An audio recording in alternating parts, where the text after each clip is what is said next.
Welcome to Kenton's videos. Enjoy the video. In this video, I will explain how to recharge your GMC Terrain's AC system. First, gather your AC recharge kit, safety glasses, and gloves. Always wear eye and hand protection when working with refrigerants.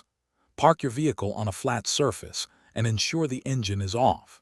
It is crucial to confirm your Terrain uses the correct refrigerant type, typically R134A for many models, by checking under the hood or in your owner's manual.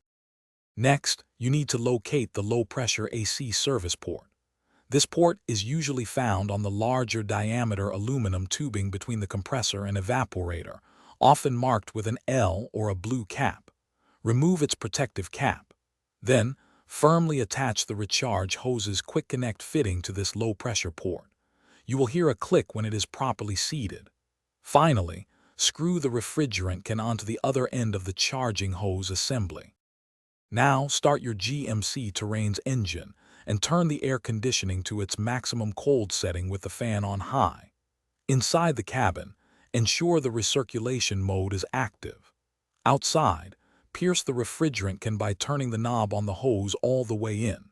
Then, turn the can upside down and slowly release the refrigerant into the system, shaking the can every 5 to 10 seconds. Watch the pressure gauge carefully to avoid overcharging, which can damage your AC compressor. Once the pressure gauge enters the green zone, stop adding refrigerant.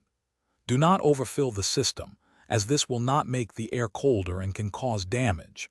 Go inside your Terrain and confirm that cold air is consistently blowing from the vents. If satisfied, return to the engine bay, disconnect the recharge hose from the low-pressure port, and replace its protective cap.